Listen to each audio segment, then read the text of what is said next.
Good evening, everyone, and welcome to the Caribbean Cultural Center's program, Curators in Conversation.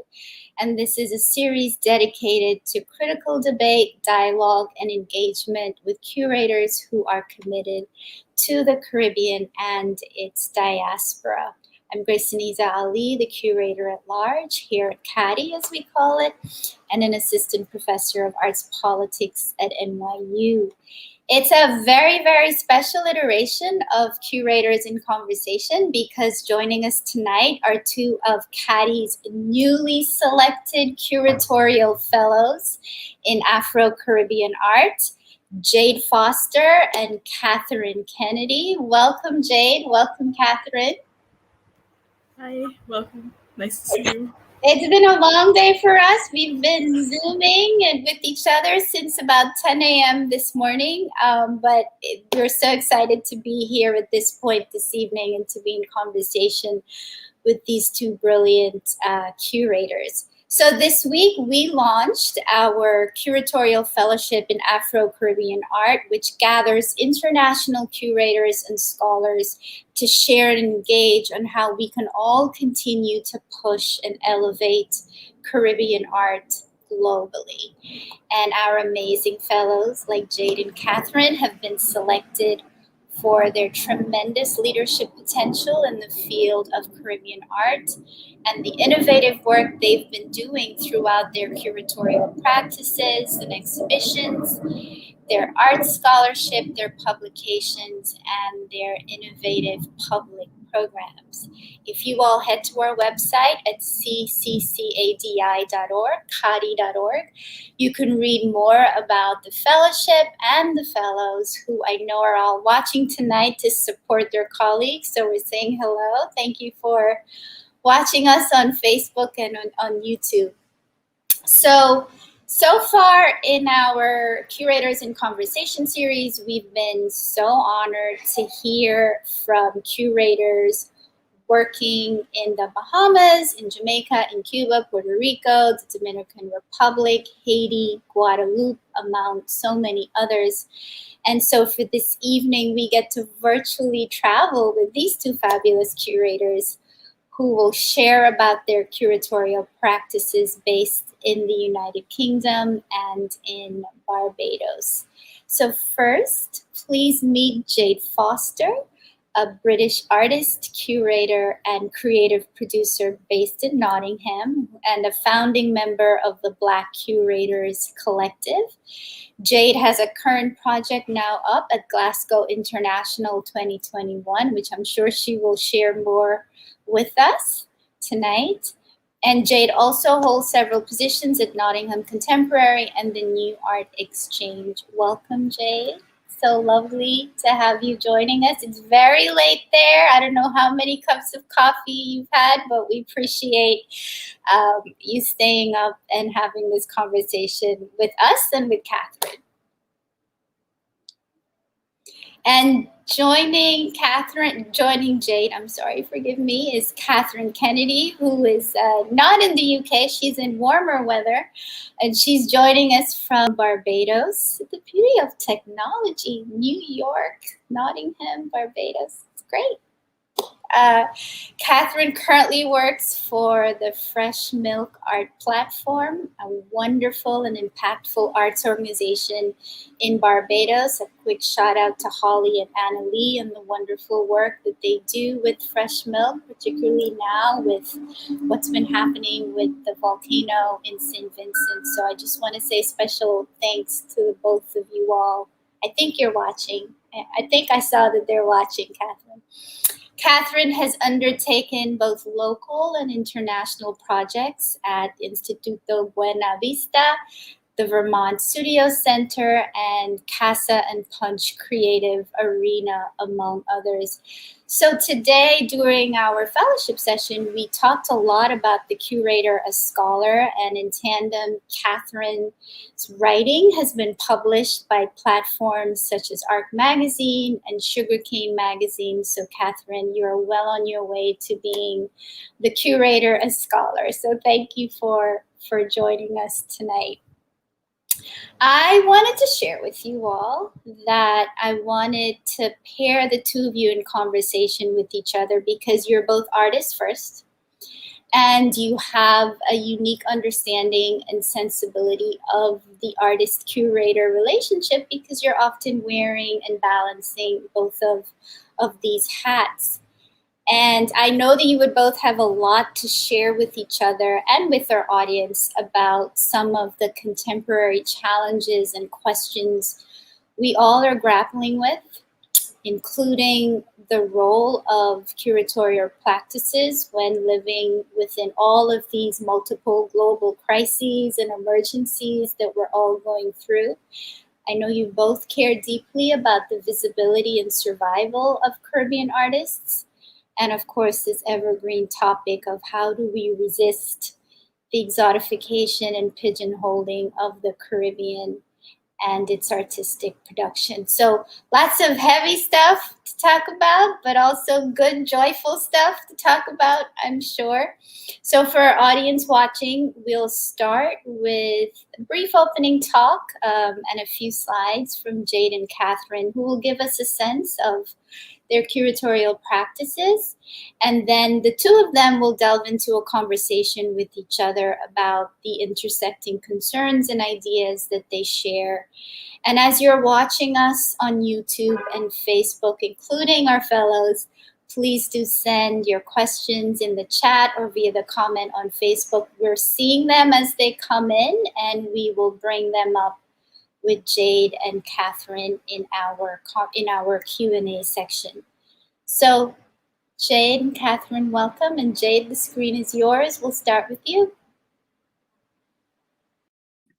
Hello, thank you for inviting me and letting me kind of share space and talk a bit about my practice. So I guess I've got some opening thoughts. So first of all, I call myself a curator, an artist curator, and now a curator artist. And in the context of the UK, an artist curator sometimes sees curation as the artwork itself. So the actual spatial design, the way that the works are in conversation is an artwork in its own right. So the artwork is expanding away from purely what the artist is producing, but also what the artist is producing in conversation with somebody who is presenting or making public their work, which is how I define curation, the process of making public. And this is especially relevant to installation art or working with live performance or working with moving image, because the display or the presentation or the way that you make something public is equally as important as the physicality in the form of the work itself that's produced by the artist. It takes a life of its own when it's publicized. It takes a life of its own when it's in situ with other works, or in situ with a specific site or a specific place. So every artist has a different response, and sometimes they remove things, respond to things. Maybe they want to change things. Maybe they want to add things, and it's a constant negotiation. And this is something that Gavin Wade has said in the UK. He's a curator, artist curator based at Eastside Projects, and is kind of one of the people who have written about this particular way of approaching curation. And this negotiation also becomes the artworks themselves, and is incorporated into the space. And so curation is a process. It's a process of knowledge production. It's a process of thinking about how you connect yourself and relate to yourself with artworks, with people, with space, with the artists themselves. It is a people-centered practice fundamentally. It's not just about objects. It's not just about things that are displayed in a space, but it involves people's lived histories, people who are not the makers of the work, people who might actually interpret the works, all the staff, even to the people who clean the space before a show is open or who introduces a speaker, they're equally as important in the process of curating. So actually, the process of curating involves many. It is not a singular process of one person. It involves a team. It involves, I guess, a community of workers, a community of people. I just kind of wanted to really put that there first. And then also, I want to expand on and extend from a recently published text on Flormancy, which is an Atlanta publication. And I recently wrote this particular text recently, which I'll go on to speak about a bit more. But thinking about this text, I really wanted this presentation or this performance or this performativity to really extend beyond that text. So I see this presentation as something unfinished, something that is notational, sporadic. It's an offering, it's a gift to you. It's a gift of generosity within a period of scarcity. We're Black, and I read not politically Black. So in the context of the UK, political Blackness also includes people of South Asian descent. But what I mean is, when I say Black, is people of African descent or Caribbean descent and its diaspora. And so where Black bodies are the subject of heightened political attention, in turn, there is currently an unsettling hypervisibility, performative activism and allyship towards the support of Black cultural production and cultural workers within the arts sector across the globe. Purposefully, this presentation contains unfinished, disjointed and sporadic speech acts, notations and thoughts that have been oscillating in my head for years. Unfinished because I am really truly struggling to function within crisis, constantly moving from house to house, struck with illness or feeling overwhelmed from how cultural organizations leech my labor, offering precarious and low paid salaries in return. I've kept all of this in mind when speaking to you. So my intended audience flows between academia, cultural gatekeepers, supposedly well-intended allies in the visual arts sector, and Black artists or curators who I consider my community. And I hope this presentation, talk, offering, or whatever you want to call it, speaks to these people at various moments and anyone interested in my musings. So my work is often accessible to different publics because it doesn't assume someone's intelligence or level of what knowledge they already have when they are coming into a particular space. It is accessible because it is grounded and rooted within lived experience and people, and then spreads out to also include theory. So my work speaks to people through these frameworks and through openness and generosity and just being able to be in dialogue fundamentally. Could you put on one of the slides, please? Fantastic. So I work at New Art Exchange, which is based in Nottingham. It's a cultural organisation, an art gallery that supports really only POC people, so that's people of colour. And we are uniquely placed in the UK with the largest gallery in the UK that supports culturally diverse artists, mostly South Asian artists and people of African and Caribbean descent. So I really just love working there, but also because of the communities and the people that I'm constantly in dialogue with. So for me, my practice there just feels like I can really do and speak to the people that I want to speak to, who I would deem my community. So I'm the creative program coordinator and I am a curator, but I don't hold that title. So I just want to say titles don't actually matter. If you feel like you're a curator because your practice is curation, then that's what you are, that's what you do. And it's about a practice and not necessarily about a title validating your practice or what you do. So as a creative program coordinator, I co-lead All Black Connect, which is NE's Young People's Collective. And I present to this event, particular on the screen now, which is called Black Creatives Network. And it came out of response to a need to develop space for Black creators in Nottingham to network, with taster workshops focusing on entrepreneurship and sustaining creative businesses, but also thinking about the creative outputs and really creating a space for networking and building community and being in community, and really kind of critically thinking about what that means. And those relationships not just being mediated through artworks, but actually mediated through shared sense of practice, or wanting to share, or wanting to be in conversation. Next slide, please. Oh, I'm frozen potentially.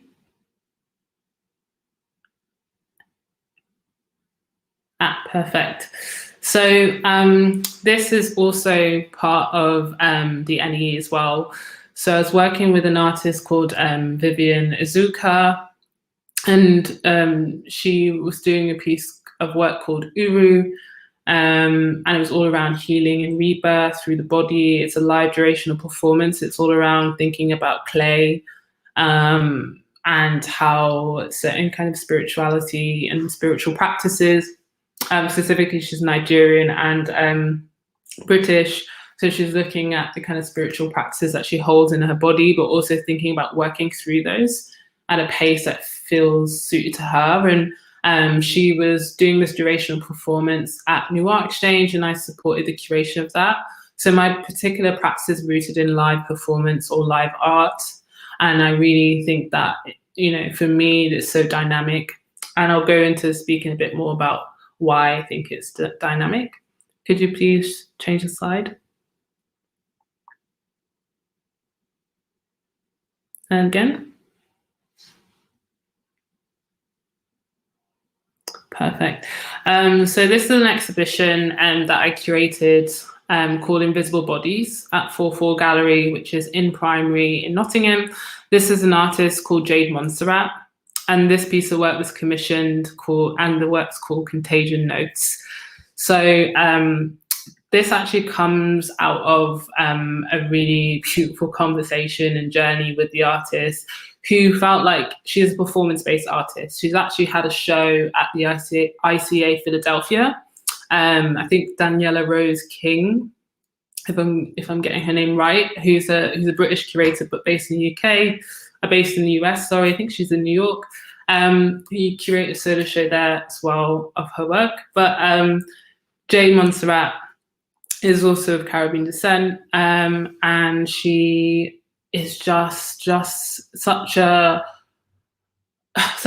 giving person. And I say this because within her practice, she's so generous with people. She's generous with audiences. She works with performance, but just the physicality of performance itself is exhausting. It takes a toll on the body.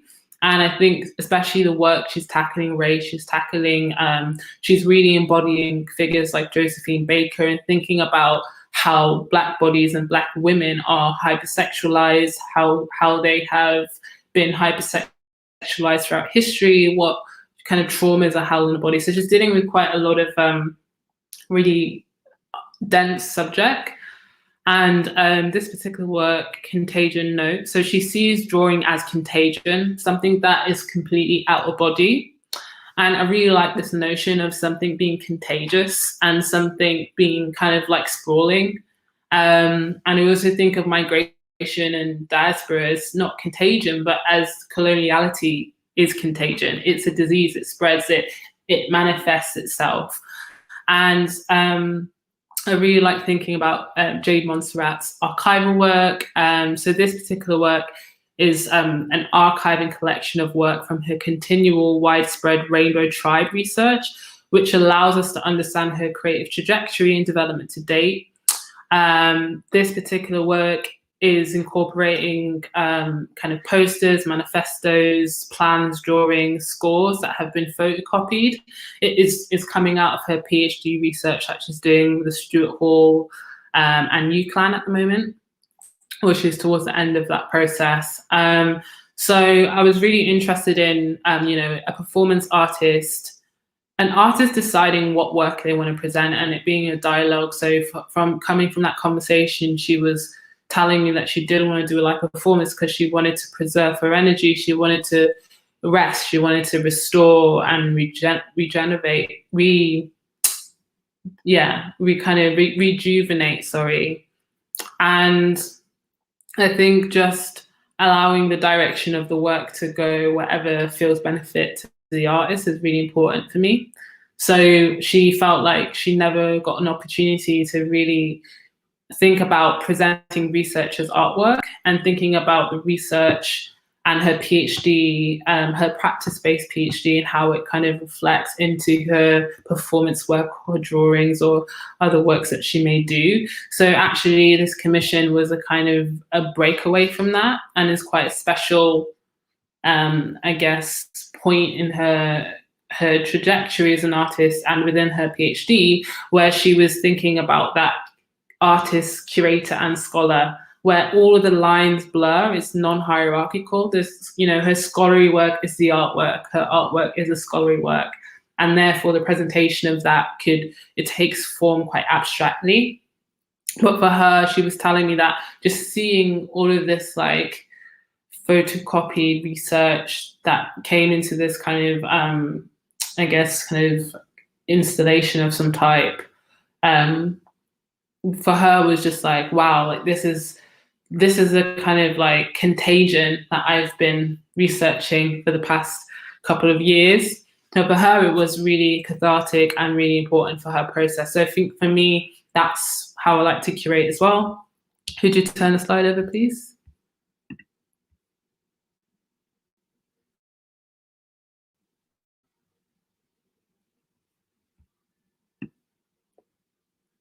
Perfect. So this is the Making Place exhibition. I work at Prime, which is also a gallery in Nottingham. Could you turn the slide over, please? Sorry, I have a lot of slides.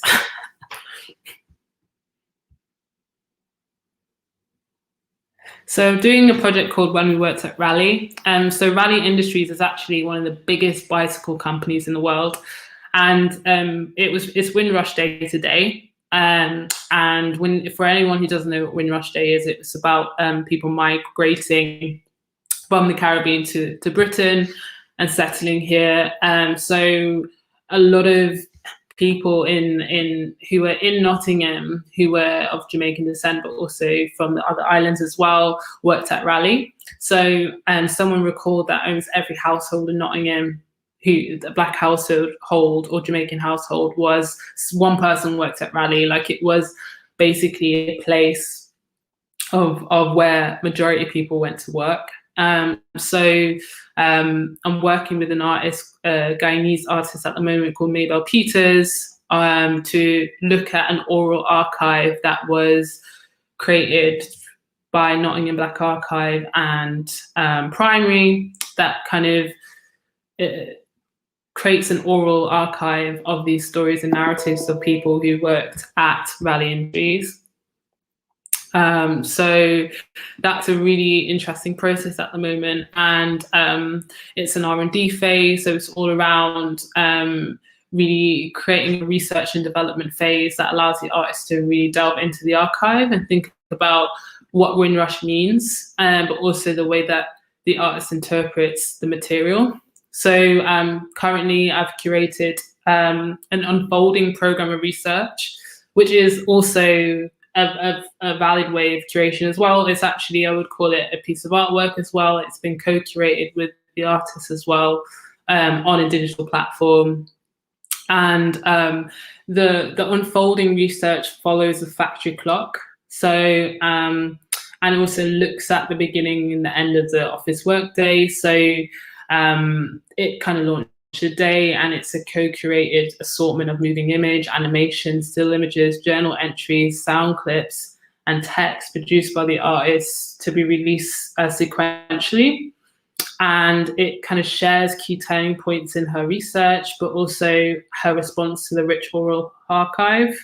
The program's called Attention Absorption, and it reflects on the institutionalization of systems, processes, and behaviors. For example, the artist has paid attention to the working conditions told by Raleigh workers, their own working patterns and relationship to productivity, or how Black bodies navigated gendered and racialized spaces full of hostility and microaggression. as somebody said in the rally interview, racism was consistent back then. So these themes were coming out in the work. And also there's a real interesting relationship between kind of identifying and memorizing places by what trees or green space are in the area, or navigating toxicity in formal workplaces. So funny enough, the artist during the R&D process began to veer towards drawing physical links, or links between physical, environmental, and workplace toxicity. So she reflected on how toxic substances are absorbed by trees on Lenton Boulevard outside the Hewitt building, which is the former Raleigh Cycle Company main offices. So as you're looking at the actual physical historical building itself and the landscape around it, and we're looking at how the corrosive permeability of a toxic working environment was insidious and subtle in nature and harmed Black workers over time. So her artistic experiments were in CGI animation and in kind of 16mm moving film. We're looking at how these systems, processes, and behaviors could be seen as emissions. So the relationship between toxicity in the air and also the way that institutional racism permeates and kind of like makes you ill over time.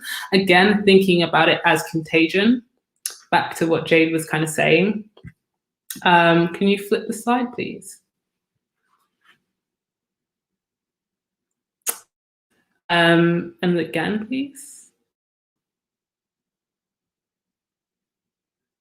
So these are the trees. Well, it's a photograph of the 60mm moving film, and it's the trees outside of the building that she's kind of like slowly recorded over time, and you can see the kind of fluctuation in the film, which is quite beautiful.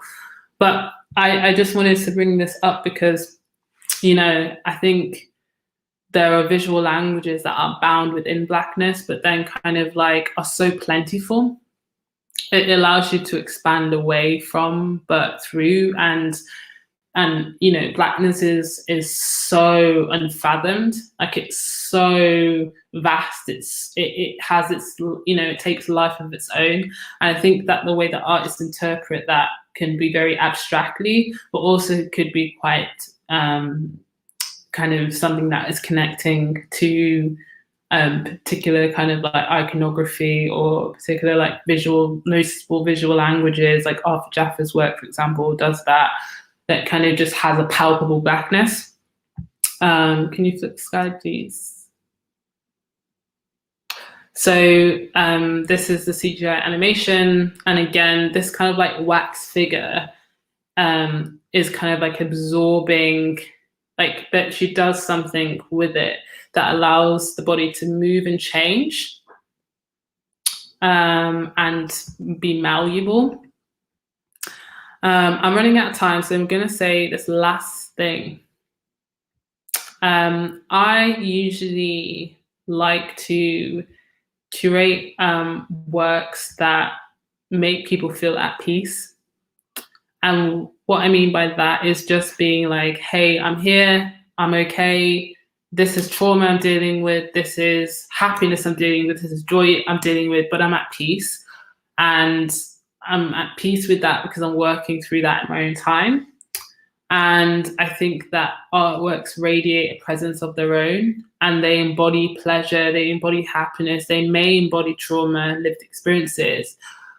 And the artworks can traverse this. And I really kind of love the way that artworks can manifest a palpable Blackness, but collectively they explore Black performativity as something fugitive and complicated. And thus it being fugitive and unfathomed or boundless or plentiful or abundant, it also is quite emancipatory and healing. Like, it has healing properties or healing potential. So for me, it's just allowing the sprawlingness and nature of artists to go in the direction that when you start that journey may not make sense to you, but allowing them to go through that journey so at the end they feel like, I'm okay, I'm at peace, that I feel authentically able to be myself. There's not a kind of presumption of Blackness or preconception of what Blackness is, or historically has been pinned, or how it's been theorized. It is a very personal process. So it's about the artists really being able to reflect that in their own way that they navigate space or navigate place, or relationship to archives, or relationship to buildings, or, as Jade said, Jade Montserrat's work, relationship to where they're at the time in their personal life and in their practice. Going back to what I said at the beginning, it's hard to function in crisis. So therefore, you kind of have to allow yourself to, it's okay not to be okay, and it's okay to just function however you need and feel like you need to function. So it's not forcing that process, but allowing for something to be quite generative, and kind of move at the pace it needs to move. Very contrary to, I think, this very reactionary sector that we're in, where people are just hiring and Black people and just not really caring about the well-being and all that kind of stuff. But I'm going to stop talking now, but thank you so much for listening.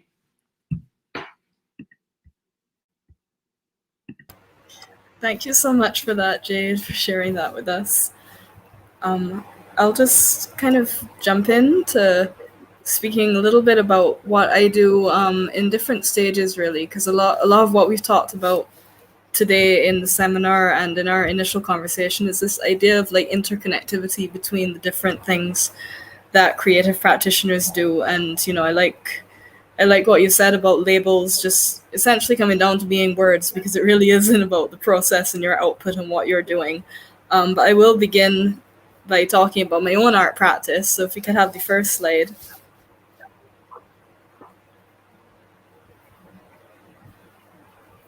Thanks. Thank you. So I graduated with a degree, a double major in fine art and creative writing from Lancaster University in 2011.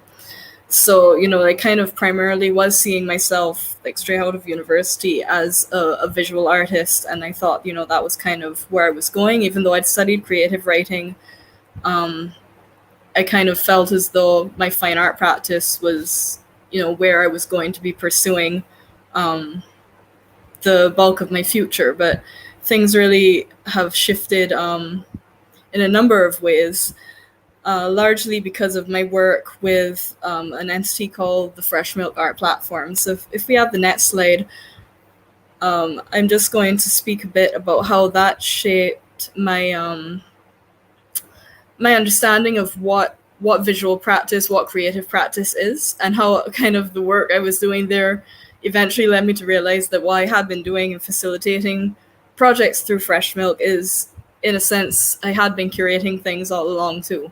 So Fresh Milk is an artist-led space based in Barbados, founded by Annalie Davis. You know, shout out to Annalie, thanks for tuning in. That was essentially founded as an experiment out of her work at Barbados Community College, BCC. So that is our only tertiary level institution here that offers a BFA. And what basically Annalie was realizing is that Barbados was training these young artists to go through a tertiary level program and to become contemporary practitioners, but there wasn't a whole lot of support for them after they left. So Fresh Milk began as basically an experiment to see if we open up a studio space, if we start curating these projects for young artists to come and grow their practice, what can happen and how can that support essentially bolster the arts both in Barbados and further afield throughout the Caribbean region. So I'm going to step away from my work with Fresh Milk now to also speak about an exhibition that I curated called Social Geometry, Expanded Drawing Practices by Barbadian Artists. So if you can have slide number 3. So I wanted to kind of make a comparison between my work at Fresh Milk as an artist-led independent space versus this, which was my first formal foray into curating, if you will, where the Queen's Park Gallery, which is a state-run entity in Barbados, invited me to step in to replace the original curator of this show, and kind of offered me a bit of freedom in the direction I could take it. So I wanted to speak about this because it's kind of looking at how we can marry more traditional practices. The original premise of this show was supposed to be about Barbadian drawings, and I wanted to kind of take that a little bit further and see how can we think about drawing not only as pen on paper, but how we are drawing these different lines between different facets of society and drawing different lines between different types of artwork. So if we have the next slide. So social geometry, the title of the show, is actually a sociological term that speaks about kind of classifying different facets of society into 5 major groups, which is morphological, so the physical interactions between things in the biological space that we're in. The vertical, which looks at the kind of inequalities within a society. Corporate, which is looking at organization and integration of different processes that we go through on a daily basis. Cultural, which is looking at freedom of expression.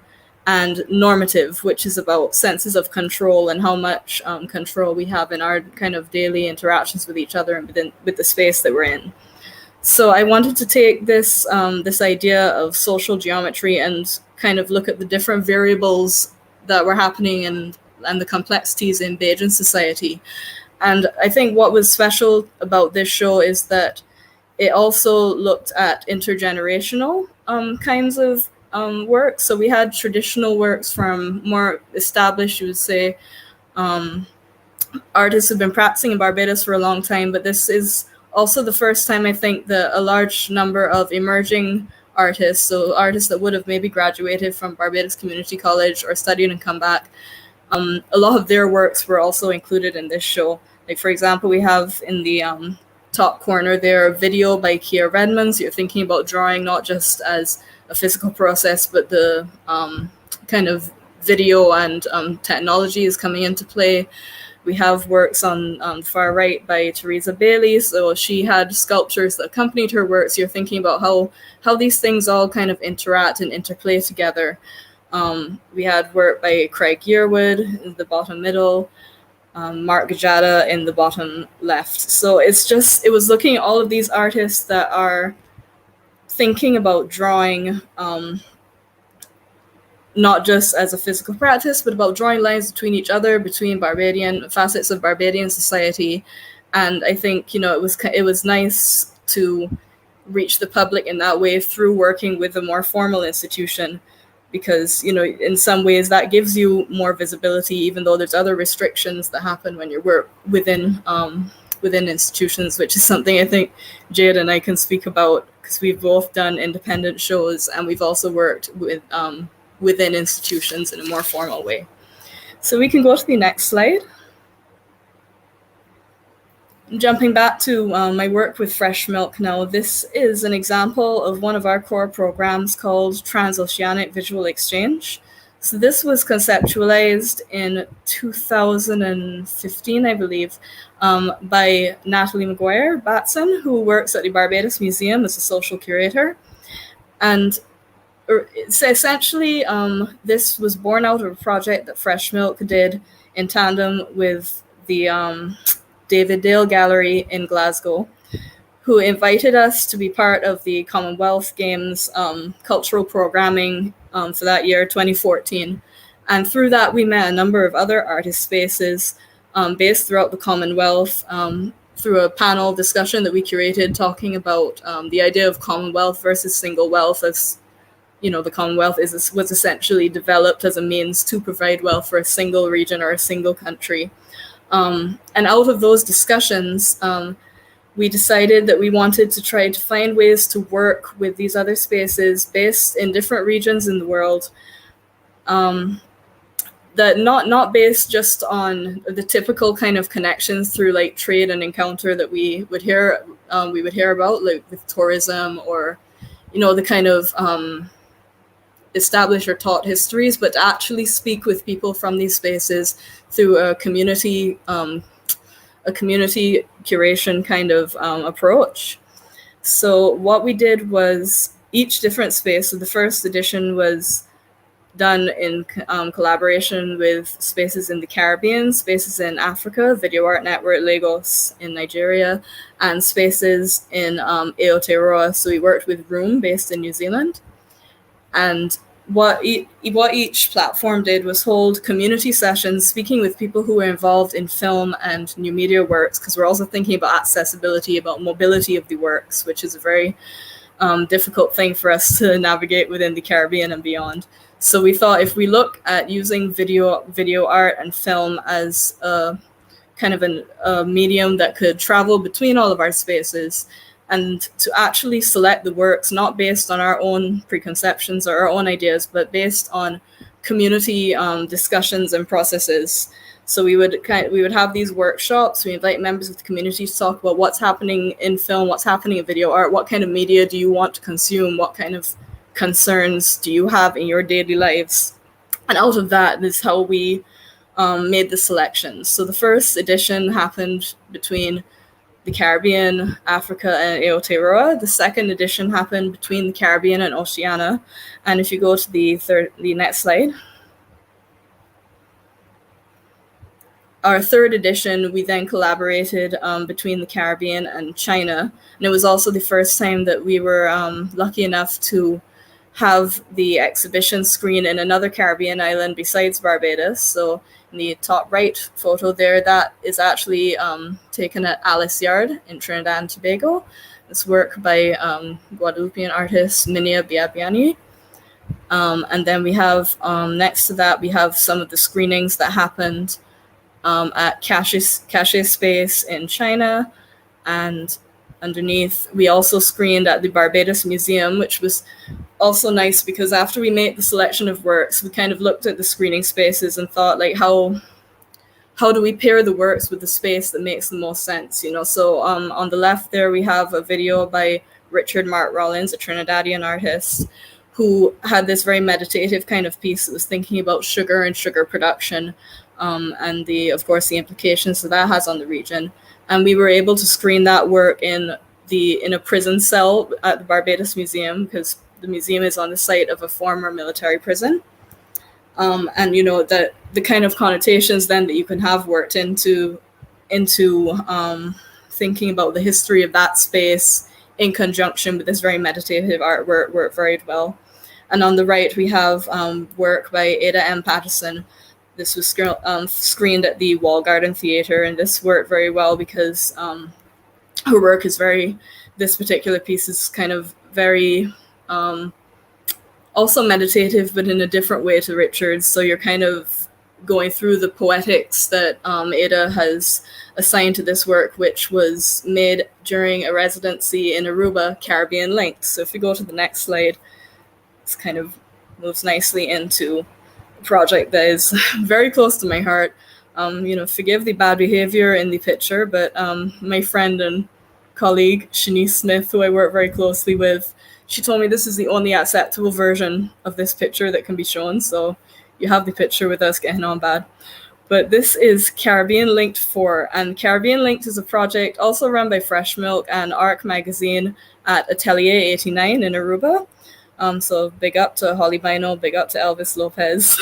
And this is kind of what I would say one of my favorite projects to work on, because it brings in Caribbean practitioners, emerging Caribbean practitioners from across all linguistic territories in the region to come and live together, work together, and produce an exhibition in a way that is, I would say, incredibly unique for the region, because you very rarely get to sit in a room or live in a space with, 10 other Caribbean artists or writers or curators, all across the islands, and really get to dig down into their lived experiences and understand that there is more that connects us as a region than there is that divides us, despite speaking different languages, despite having different histories and maybe different presence in terms of our connections with former colonial powers or being part of the kingdoms. We all managed to find this kind of common ground. And Aruba is a very special place, I think, to do that in, because the landscape of Aruba is often it's something that many of us have not experienced before, with the very kind of arid desert-like space. So I think you can see from the works as well, a lot of that being entrenched in that environment comes out through the works that people create. And I think also the relationships we make with each other have been very enduring and long-lasting. The next slide, please. So this is just another compilation from Caribbean Linked 5. So this is the last edition that we had in person. And I just wanted to show these two groups of artists because the proposal that I actually submitted for this fellowship, all of the artists have come through the Caribbean Linked program and kind of forged those relationships with one another and those very special bonds that have endured now over 5, 6, plus years through these kinds of lived experiences and through like this kind of action of genuinely caring about one another, caring about our practices and the desire to work together, which kind of reminds me of what Jade is saying about curatorship being about people and about community. And I think that, there's a lot of overlap in our practices in that both of us are very much about giving space to other artists working in similar ways, but also in finding these unlikely connections. And most importantly, just being honest and open and being willing to collaborate and willing to listen to one another, because curatorship as listening is something else that we very much talked about in today's session. So I'll close my presentation there.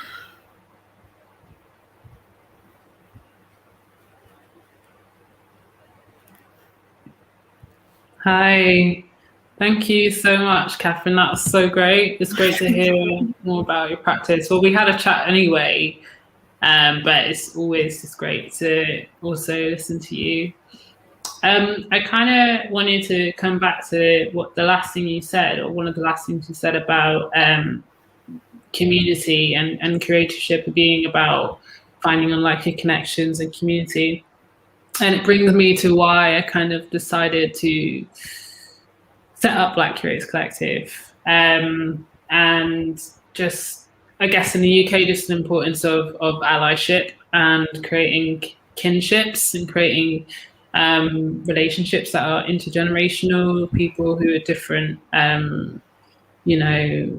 spaces. And yeah, so I think I completely kind of just feel very akin to what you were saying about within your practice and your work.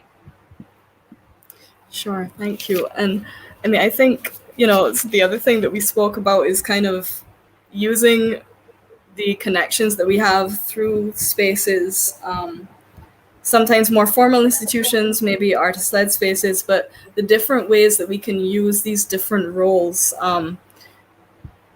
that essentially all comes down to advocating for our communities, and I think you used the word infiltrating earlier in the conversation. And I like that idea of just like how we can use whatever agency or power we're given to then like pay that agency forward, And I'm glad that you mentioned the essay that you wrote, that you shared with me as well, because there was the two things that stood out to me. I wanted to talk to you about the phrase curatorial frequency. Yes. Points. Yes, yeah. Lovely.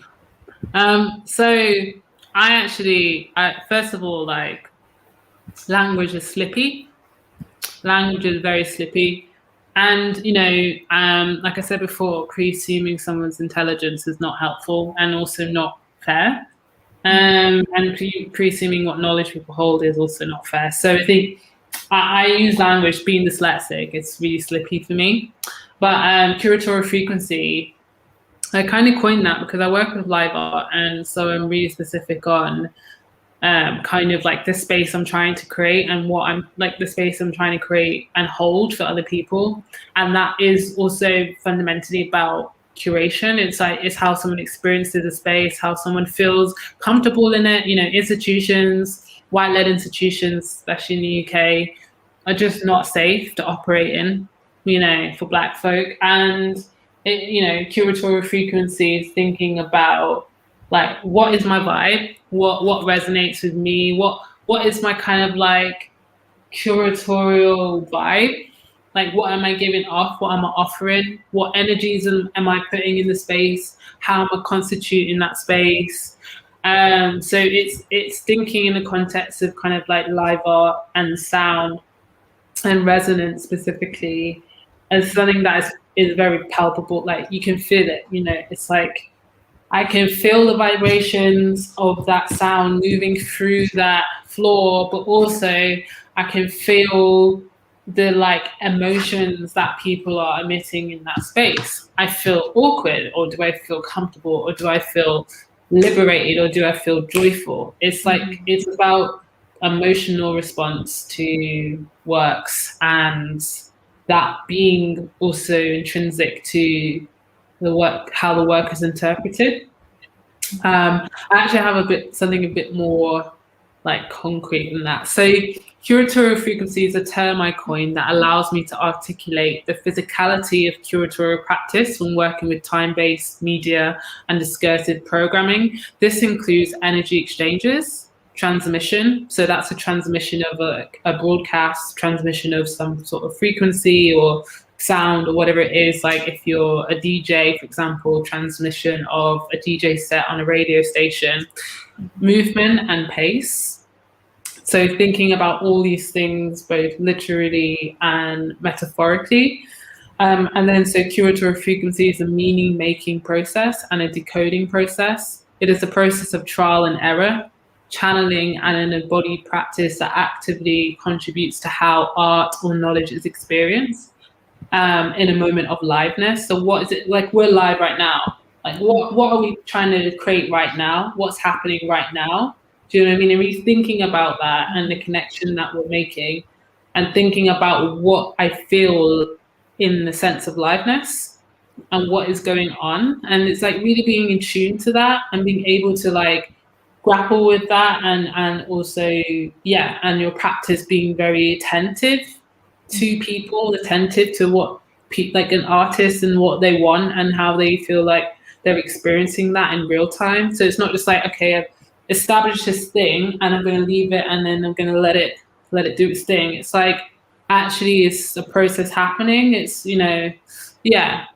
So absolutely, I think that very much resonates with me, because I think that that's kind of what I feel at these Caribbean linked residencies, where it's a bunch of artists from across the region vibrating at the same frequency for these 3 weeks together. And that's why, you know, the bonds and the desire to work together and to collaborate beyond those 3 weeks, I think it's such a strong presence that emerges from that residency.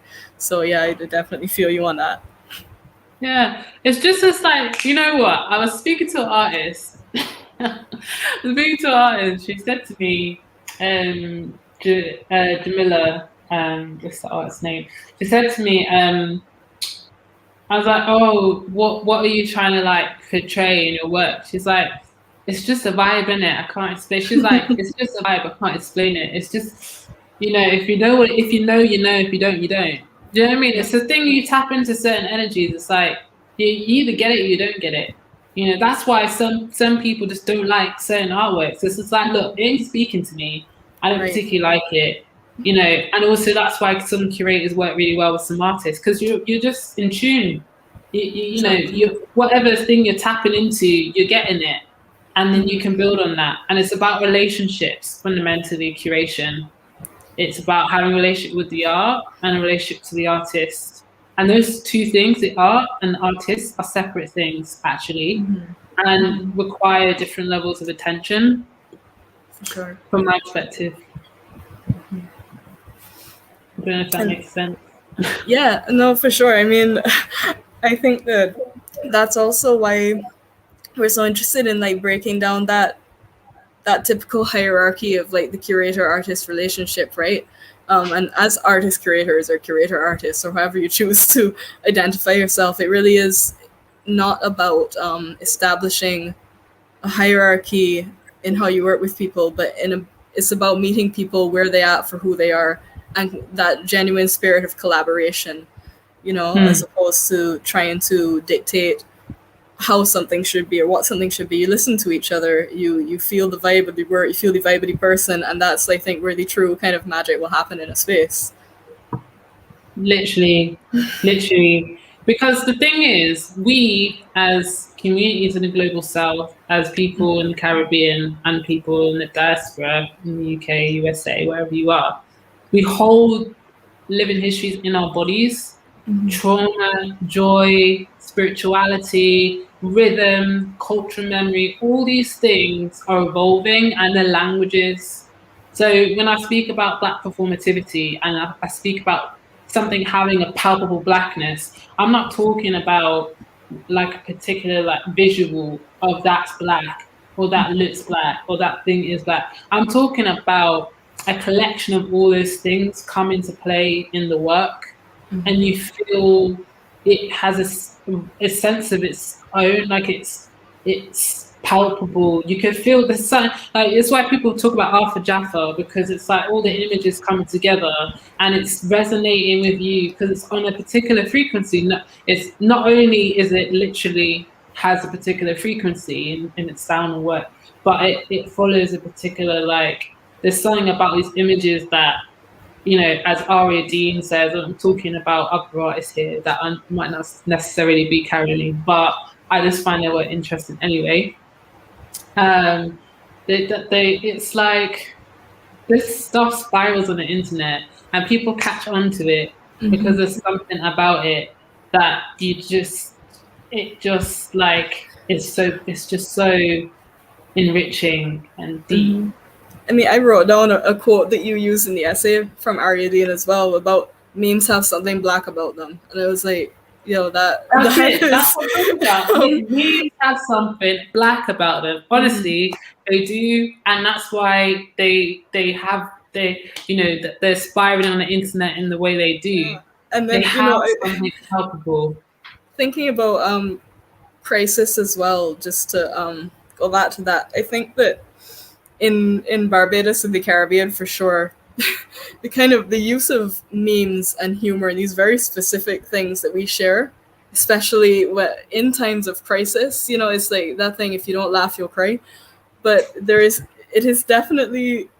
something that connects us through these visual images that you say that then end up living their own life on the internet and, you know, resonate with people all over the world, you know, in different ways. But there is this kind of like this shared Black experience, this shared Caribbean experience that you kind of see things and you just understand it inherently in a way that you know, you don't necessarily have the words to describe. And, you know, when you talked about sometimes it feels futile in the wake of all of these crises that we're dealing with, that art actually, you know, feels futile, I kind of then thought about memes as art, memes as connection, because when the volcano erupted in St. Vincent a few weeks ago and Barbados was covered under about 90,000 tons of ash, it was, you know, we don't have words to really describe how we feel in these times of crisis, you know, on the heels of hurricane season, to have this happening, to knowing that the people in St. Vincent just next door are suffering so much worse than us, but still not being able to fathom what's happening. And then, you know, the memes start sharing the pictures of people, you know, dealing with these things, the different kinds of, it's not that it's humorous, but it's a way of survival, a way of connecting with each other and keeping going when these things happen. I mean, these things are rooted in slavery. You know, people singing on plantations, people singing, because that's what you have. That's the only thing you have. Like, honestly, it is ingrained in our survival. I honestly generally think it's ingrained, almost like it is survival. It's, you know, it's so in the fabric of Black culture, music, dance, sound. It is sonic resistance, basically. You know, thinking about sonic resistance as something that fundamentally is the real process of decolonizing. Because I mean, I have my opinions about decolonization. I don't think that a single piece of artwork or artist can decolonize, because I think that decolonization is a system. It's a complete disorder. It's almost like a complete disorder of a system, and then building and then rebuilding and rebirth through the remains of that system.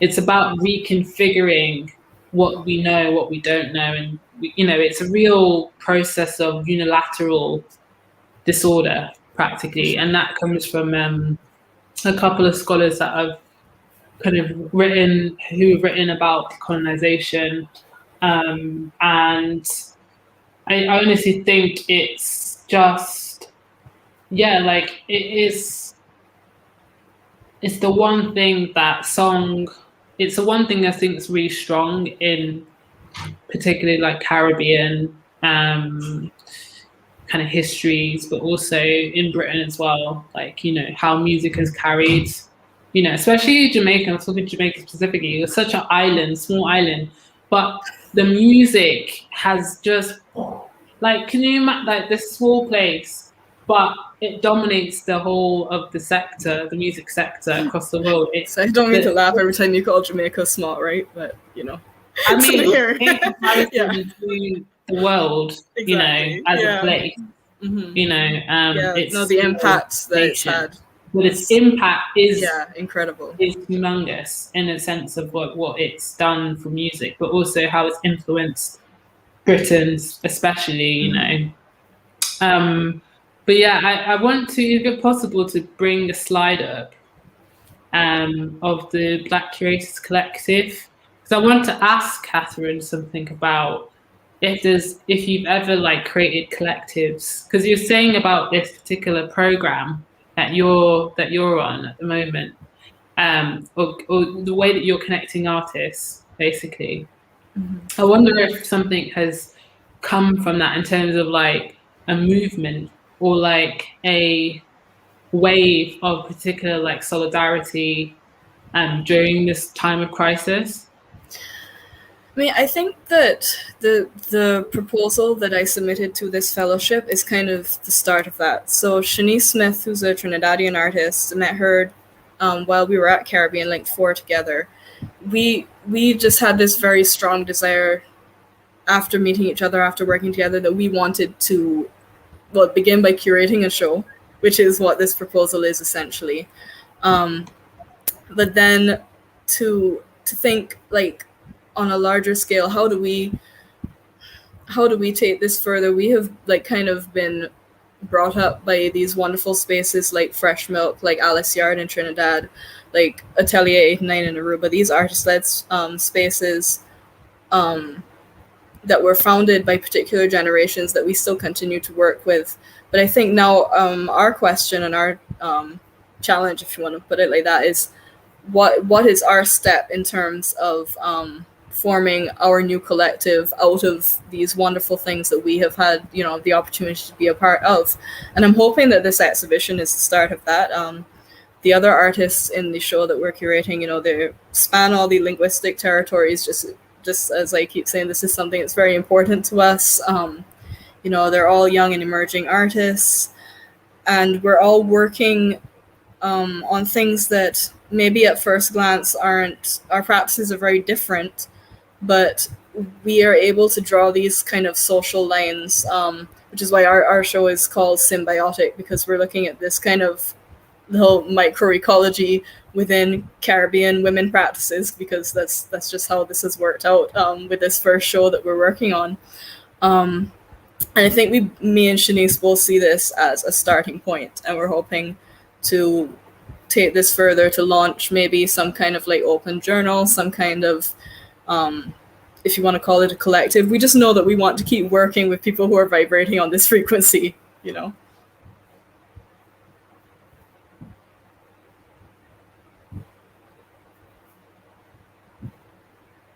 Hi. So I'm going to do that awkward thing and get my charger in a minute, because my laptop is dying, and I was like, no, 4%, no. Oh, no. I can't just like switch off in the middle of something live. This is the problem I have. I'm never prepared fully. My laptop has never got enough juice. It's also really late for you. I mean, it is late. Your technology is like going all day. So this is now tomorrow for me. I am now right. in the next day. So it is Wednesday now, I think. I think it's Wednesday. Yes. Happy Wednesday. But I just want to mention the Black Curators Collective, because we've done a program called Meandering Networks Mapping Nations for Glasgow International 2021. So it's a Glasgow International is a visual arts biennial. It happens, I think, every year or the other year. And this program was about mapping nations and developing kinships and really forming transnational, but also cross, I think, solidarity across nations. There's something called the Black Curators Forum in Canada, which is set up with Gaetan Berner, who is the director of the Power Plant Gallery in Toronto. And she was able to be a part of that conversation by doing a kind of discussion about how she set up the Black Curators Forum, but also how she exists as a director in an institution. And I'm just thinking about, also Melanie Keane, who's the director of the Wellcome Collection in London, and also heading a massive institution, as white as hell, and how they survive. And it's funny because the stories, they really do have some sort of relationship between how we navigate the impact of colonialism and how it happens and how it navigates as something insidious every day, in the sense of like institutional racism, how that moves itself in the sector and affects the way that we position ourselves. And this fundamentally, as collective, is about Black women and Black women curators and non-binary people. So it's all about me thinking about how you create networks across sea and across the nations. And yeah, I just wanted to kind of ask you, I know there's also some questions as well in the chat, so it'd be great to maybe, Katherine might want to take one of those questions.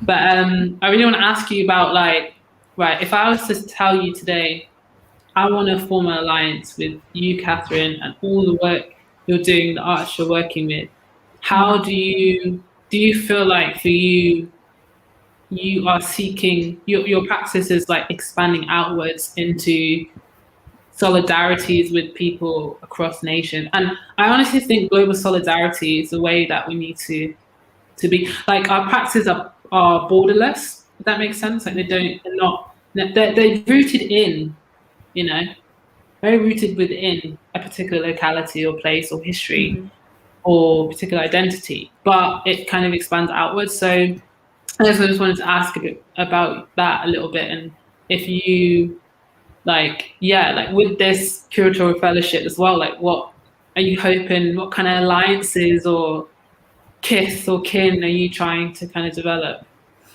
I mean, I think that would be amazing. I got the same kind of vibes even today in the session, speaking with everybody and hearing about everybody's practices, that kind of desire to collaborate, to do more, to work together. I think the possibility is there, and is absolutely something that I would be interested in, is this kind of global solidarity, because even though I'm very focused, oh no, did Jade's technology die? Okay, I think that even though I'm very focused on these connections within the Caribbean, because this is my space, this is my community, this is a marginalized region that I think, needs to be supported and needs that community and solidarity building to happen.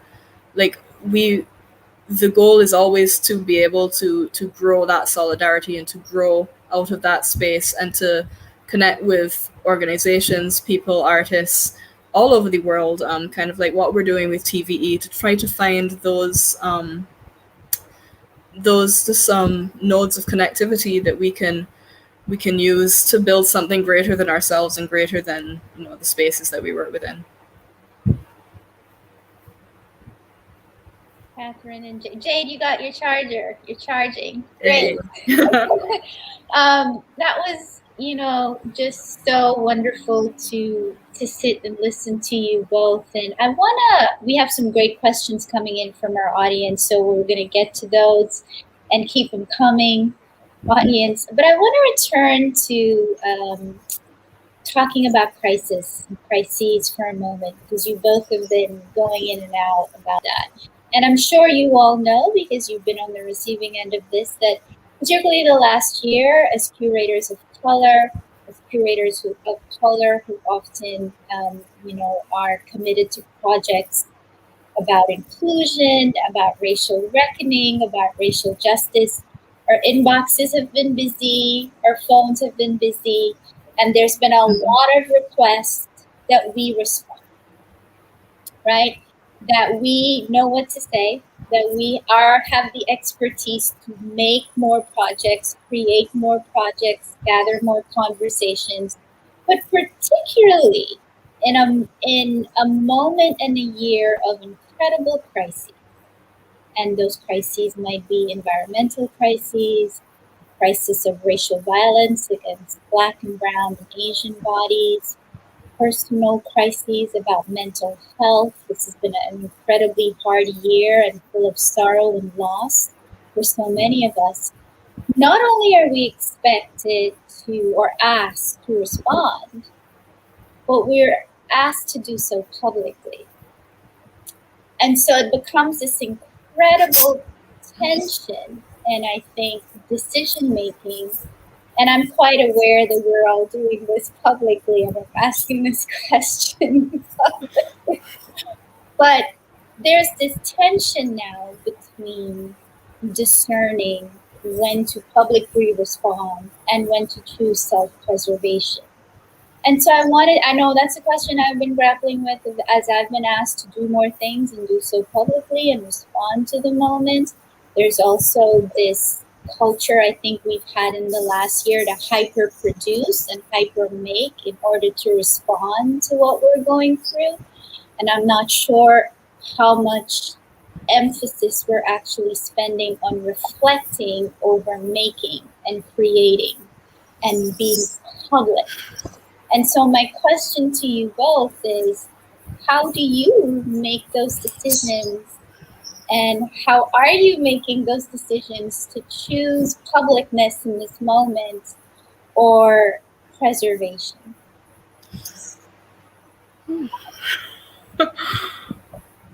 Wow, I felt myself grow tired just hearing that question, because it really has been, we're all tired of the word unprecedented.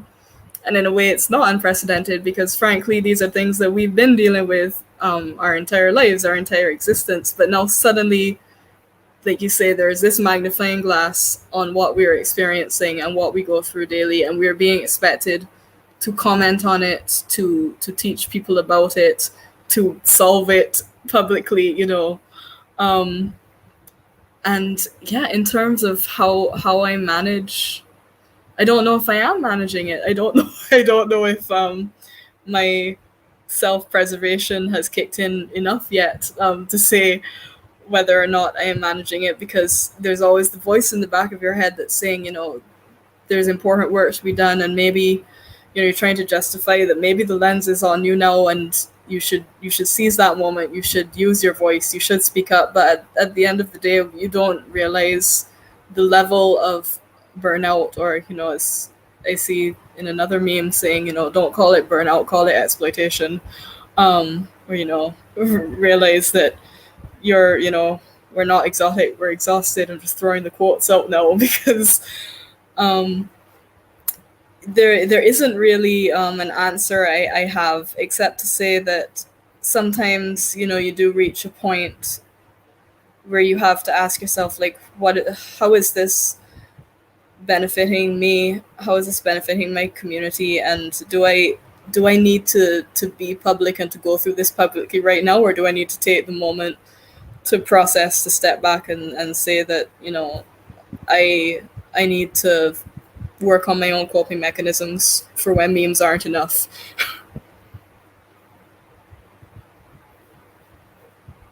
Absolutely. I would echo the same thing. Absolutely. My internet's a bit, so it's coming in a little late. Apologies. I joined. I actually joined as a board member of Nottingham Contemporary, which is an international contemporary art gallery in Nottingham, in December 2020. After an open anonymous open letter to the organisation, calling out a lot of their issues. I'm not going to go too delve into deep to it, but a lot of the things that they have done with staff, and also the kind of institutional issues that exist in the organisation. But I think fundamentally, this art world is not worth sacrificing yourself for. Honestly, it's not worth it. There's more to life than contemporary art. There's more to life than curation. Fundamentally, you know, I think the whole, like, partly the function of imperialism, colonialism, institutional racism, all of the discrimination that we face as Black people is to break us down, and fundamentally is to break us down till we cannot move, or we feel paralyzed in ourselves, in all senses of the word, and we can't move forward. So it's kind of like I focus on building community and building culture in the places that I am in, and I focus on divesting resources. So if an institution is coming to me saying, I would like you to write something about Black Lives Matter, or I'd like you to do a public conversation about something to do with Black pain or trauma, I want to set my terms for what I'm presenting and how I'm presenting it. And I also want to divest funding, and redistribution is something I fundamentally agree with in the arts. So redistributing funding from institutions that are causing institutional harm and putting that back into the communities, because we do the work without resource. We do the work out of necessity because we need to. And a lot of our work is under-resourced, underfunded, undervalued, under-respected, under-acknowledged for decades and decades and centuries and it's fundamentally like, these institutions and the art worlds, plural, they're never going to be fit for purpose. So therefore, you have to take what you can get and reframe it and really use that to your own benefit. So for me, for example, with Glasgow International, in the height, so we started this partnership in June 2020, and in the height of, it was literally, I think, like a month after George Floyd was killed. And I remember like starting this network out of BLM, and it's a UK-wide network of curators, and thinking, this is about strategizing for resistance, but it's also a space of reinforcement, which means like, this is like, if someone's coming for you, I'm coming here to support you. It's like thinking about it as militant in a sense, as these are the curators that have my back, I have their back. So if you come to somebody, we're all coming for you, And so it's about militancy in the way that you organize. And then there's the strength that comes with that, but it's also about rest. It's about having a space for complete and utter rest. And I don't mean rest is not restful. Can I say, to create a space that is of rest, it requires work, but it's about carving a safer, because it's never going to be completely safe, carving a safer space for artists, community, curators to feel like they can navigate somehow in the sector. So it's like using the resources, divesting it from the central location and bringing it back in to, if you're at the periphery, bringing it to the periphery, or if you're kind of creating something in the center that's kind of like nourishing, almost like creating a safe haven in some way within the sector, using those resources and funneling them in to be able to do your thing, you know. And honestly, with Glasgow International, we just said we want to do a closed door gathering only for Black curators, and we want to use the money for us, however we want to use that. We had to devise the terms of we're going to set the terms of what public engagement is. We're going to keep the recordings. We're going to decide what we do with the recordings, how that's put out afterwards. That's why nobody can see any recordings or any kind of documentation on the website or any sort of thing. You won't be able to find it because we're like deciding what we want to do with that, how it's disseminated, how it's contextualized. We have complete control over the process from beginning to end. And honestly, if you're going to operate in the sector and do public work, then control the way that control the process, have agency in that process, and have the power to really retain and have some, like, feel dignified in the process. Because honestly, a lot of these institutions it's really undignified. They make you feel really undignified. So I think it's just about feeling like you have agency in that relationship, that partnership, if you're going to engage with these institutions. I think that, I don't know if that answers your question. We have a few questions from your fellows coming in, so I want to make sure that I can get them in about 7 minutes we have left it. So Jessica is asking about this definition of curatorial practice is trial and error, and she'd like to know, have there been curatorial and artistic questions you've revisited, and what new answers have you reached through those trial and error? Katherine, you want to take that one? Well, I guess trial and error, I think that might sum up just all of the processes that we go through, right? Every time we come together to create a show. I think some of the questions that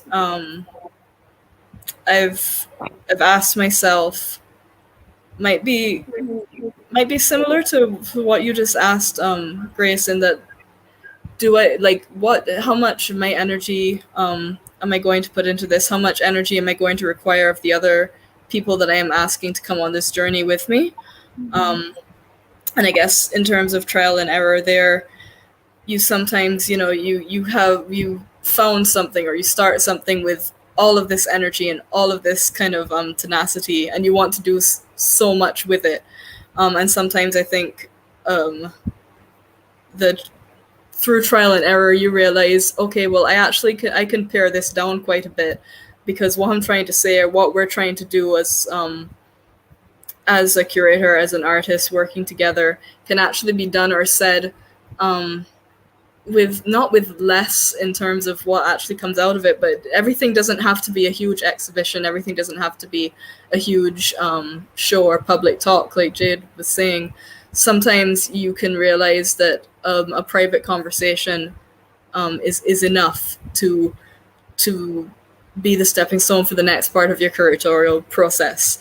So I think the trial and error often happens a lot behind the scenes, and in how we discuss how we want to put something out, what we want to do with it, and then people kind of see a finished project, and they see what we want them to see, but they don't see all of those behind the scenes negotiations that we have with one another about how much energy we're giving, and what we're comfortable sharing and putting out there into the world, basically. Natalie is asking us, she's going in. So Natalie wants to know, what are some of the insecurities you have as curators, or as artist curators? And then she she's going to have you come back and have you share your superpowers. So what are your insecurities and what are your superpowers, Jade? My insecurity is that everything I do is futile because people are dying. Fundamentally, it's like we deal with art. We're not in the NHS, the National Health Service, saving people's lives. It's like what we do. What is it? Life or death is what I have in my mind all the time. And it's quite a big question, but is the work I do like life or death? And then like, what's the actual importance of what I do? Is it futile in crisis is what I'm asking myself, or is it like necessary, if that makes sense? And what do I mean by necessary? And then so those are all the insecurities. It's like I'm not in a profession. I don't know if this is important. Is what I'm thinking to myself.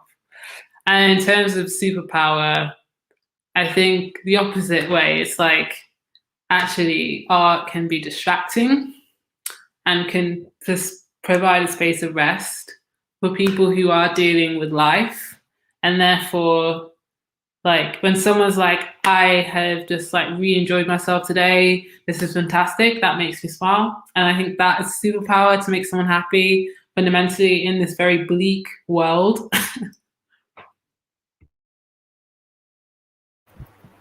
Katherine, your insecurity and superpower. And actually, Natalie, thank you for that question. It's a great end note question. So we'll end with that. Sure, thank you, Natalie. My insecurities, just everything is what I'm doing good enough, is what I'm putting out there worthwhile. Like Jade said, at the end of the day, is this touching people? Is this making a difference? I think that in my own art practice and in working with artists, I'm always just very conscious. Am I actually serving a community, a larger purpose? Am I communicating what I want to be communicating? And I'm gonna also be a cop-out and say that my superpower is also communication, because I think that I'm very much the person with the gentle reminder emails and the following up and the making sure, checking in on people and their well-being. So I think that my superpower would have to be care and communication in the work that I do, but then conversely being really insecure that what I'm doing is not actually hitting the mark at the end of the day. Well, it is, because we're here, you're here with us, and we're having this conversation together about how impactful both of your practices have been. So the answer to that is yes, Katherine, your work is making a change and making a difference. We have come to the end of our time together. I want to thank all of our fellows watching and all of our audience watching. Thank you for sharing your time and space and listening to the incredible work of Cadi's Curatorial Fellows. Katherine, thank you so much for your time. Jade, please go to bed now. Thank you for staying up with us. We will see you all in the morning as we start day 2 of our fellowship time together. Thank you both. Thank you so much.